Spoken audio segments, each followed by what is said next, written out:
Bismillahirrahmanirrahim. Assalamualaikum warahmatullahi wabarakatuh. Sahabat keluarga muslim, pemirsa Salam TV, jumpa lagi dalam program Bincang Sehat di sore yang berbahagia ini. Apa kabar Anda di sore ini? Mudah-mudahan dalam keadaan sehat selalu. Amin ya rabbal alamin. Baik, sahabat keluarga muslim, hari ini kita akan membahas ya, mungkin bagi ibu hamil ya ini pasti mungkin melalui atau merasakannya, yaitu mual dan muntah di saat hamil. Nah, apakah ini hal yang wajar atau ini adalah menunjukkan ada sesuatu tanda berbahaya seperti itu? Atau ini disebut dengan istilah kalau di medis hiperemesis gravidarum. Nah, ini yang akan kita bahas pada kesempatan kali ini. Dan hari ini sahabat keluarga muslim sudah hadir bersama kita salah satu narasumber kita dari Klinik Sehat Rumah Sehat Wahidah, yaitu Dr. Muhammad Yamin Lubis. Assalamualaikum, Dok. Waalaikumsalam warahmatullahi wabarakatuh. Iya. Gimana kabarnya, Dok? Sehat? Alhamdulillah. Alhamdulillah. Ya, ini pertama kali ya hadir bersama kita di Bincang Sehat, Dok ya. Ya, pertama kali. Iya, mudah-mudahan betah, Dok ya. Oke. Ya, sahabat keluarga muslim, hari ini kita membahas tentang hiperemesis gravidarum.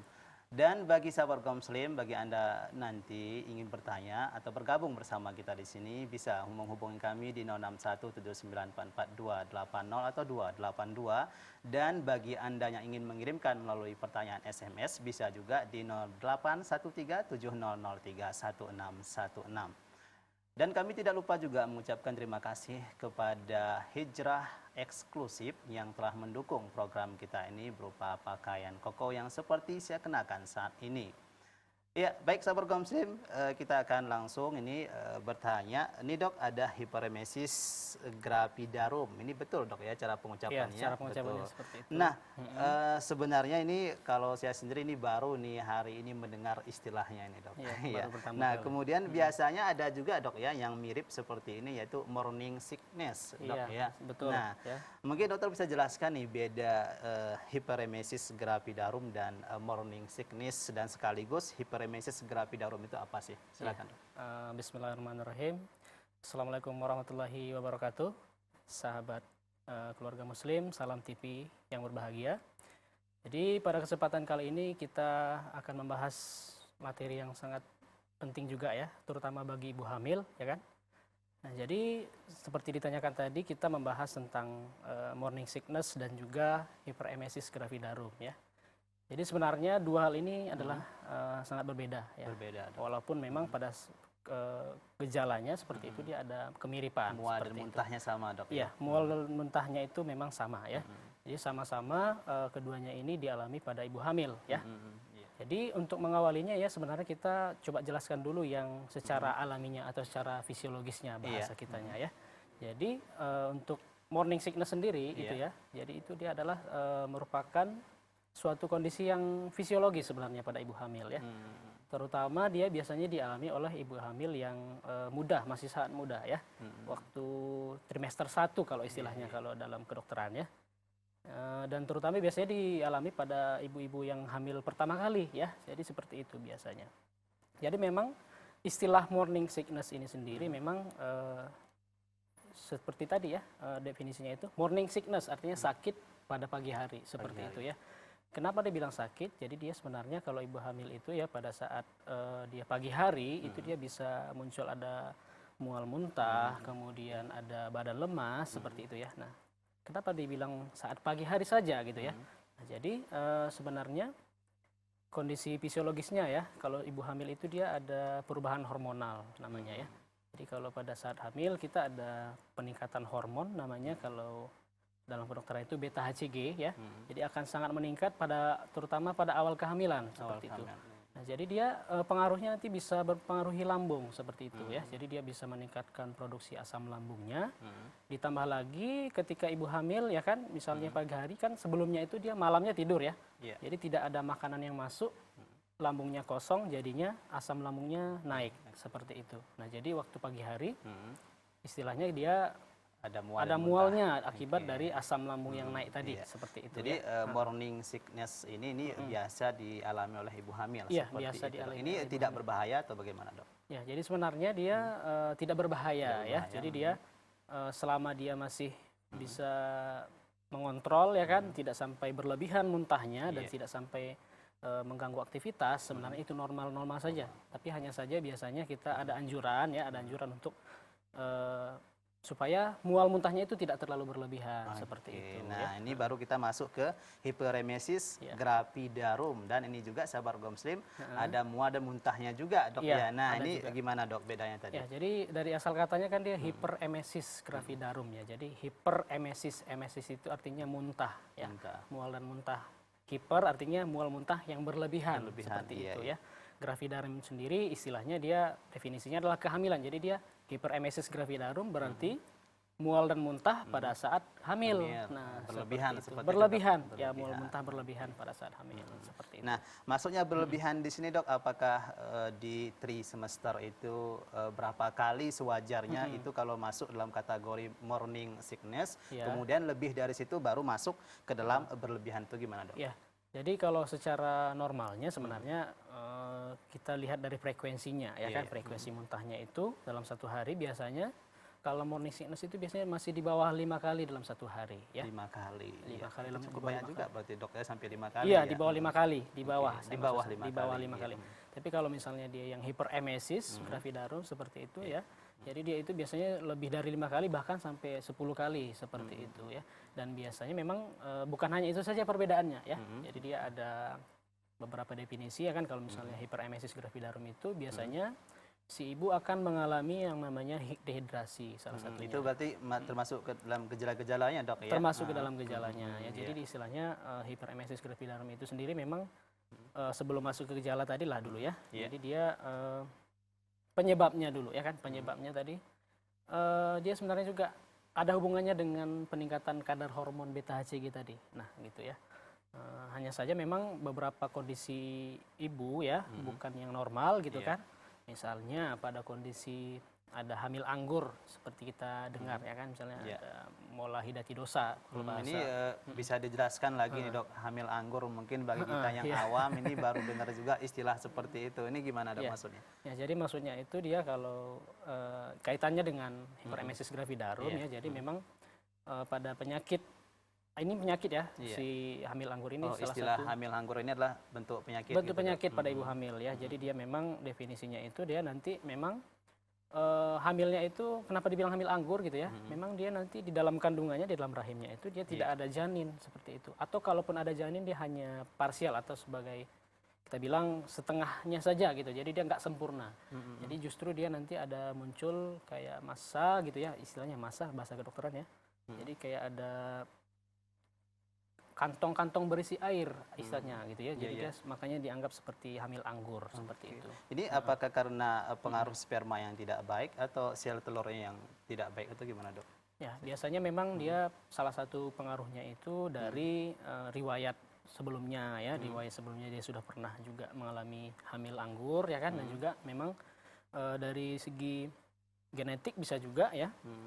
Bukan dari spermanya justru ya, jadi dia bukan dari spermanya. Jadi dia biasanya memang juga ada pengaruh dari luar juga, ada infeksi misalnya pada saat hamil si ibu mengalami infeksi. Nah, jadi dia bisa misalnya memicu ya sebagai faktor risiko lah seperti itu ya. Apalagi juga tambahannya biasanya kalau ibu hamil yang sering mengalami abortus ya, abortus istilahnya keguguran ya. Kalau bahasa kedokterannya keguguran, dia juga berisiko untuk terjadi hamil anggur. Oke, jadi salah satu penyebab ya bisa terkena hiperemesis gravidarum tadi itu karena adanya hamil anggur itu, ya, Dok. Jadi dia sebagai salah satunya dibilang faktor risikonya ya, faktor risiko salah satunya. Yang pasti hamil anggur itu tidak jadi, Dok, yaitu gugur seperti itu. Iya, dia gugur nanti. Ya, jadi dia memang tidak jadi menjadi janin atau bayi seperti itu ya. Oke, nah baru ini kita masuk ke gejalanya nih, Dok. Selain daripada muntah dan mual yang dirasakan oleh ibu hamil, ini apa aja nih, Dok? Ya, jadi memang kalau dari gejala utamanya seperti tadi ya, mual dan muntah ya kan. Tapi ada beberapa gejala lain ya, memang dia yang membedakan dengan morning sickness juga ya. Jadi salah satunya dia si ibu nanti akan mengalami dehidrasi karena memang dia frekuensi muntah yang berlebihan, tentunya memang nanti akan kehilangan banyak cairan seperti itu ya. Jadi dia mengalami dehidrasi dan jadinya dia memang karena muntah terus ya kan, sehingga nanti tubuhnya akan merasa lemas seperti itu ya. Ya, jadi salah satu gejalanya dia mengalami dehidrasi, lemas ya kan. Dan juga kalau untuk yang berat biasanya bisa sampai penurunan kesadaran. Nah, bisa sampai penurunan kesadaran. Dan kalau dari pemeriksaan kita sebagai dokter ya kan, biasanya ada nanti akan tercium bau aseton namanya pada kondisi hiperemesis yang berat. Itu baunya gimana sih dok? Bau Ya, aseton? bau aseton itu dia seperti cat kuku ya. Kalau kita bilang iya. salah satu jenisnya itu yang dia kayak berbau tidak sedap seperti itu ya, seperti cat kuku kayak kuteks seperti itu kalau kita lihat di masyarakat gitu ya. Nah, seperti itu.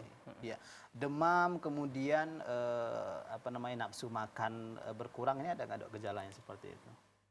Ya, kalau untuk demam sebenarnya tidak ada ya, tapi kalau nafsu makan jelas ya. Jadi memang dia pada saat dia muntah-muntah terus, justru kalau kita misalnya suruh makan atau menelan makanan pada kondisi yang berat, justru dia tidak akan bisa menelan makanan, bahkan akan dimuntahkan lagi seperti itu ya, akan dimuntahkan lagi.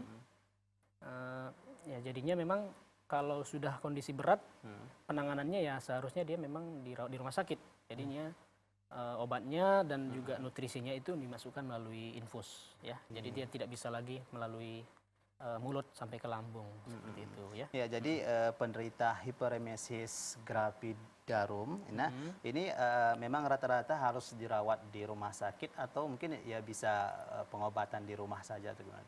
Ya, jadi hiperemesis gravidarum ini sendiri ada derajatnya ya, ada keparahannya seperti itu. Ada 3 derajat keparahannya ya kan. Nah memang dia nanti dari gejalanya pun sedikit berbeda ya. Kalau untuk yang ada derajat yang ringan nomor 1 ya. Jadi yang derajat yang ringan itu dia memang biasanya mual muntah ya kan, dan juga dia sudah ada tanda-tanda dehidrasi, tapi dia belum ada istilahnya penurunan kesadaran dan juga belum ada tercium bau aseton seperti tadi. Ya, seperti itu ya. Nah, kemudian kalau yang kedua itu derajat yang sedang seperti itu ya kan.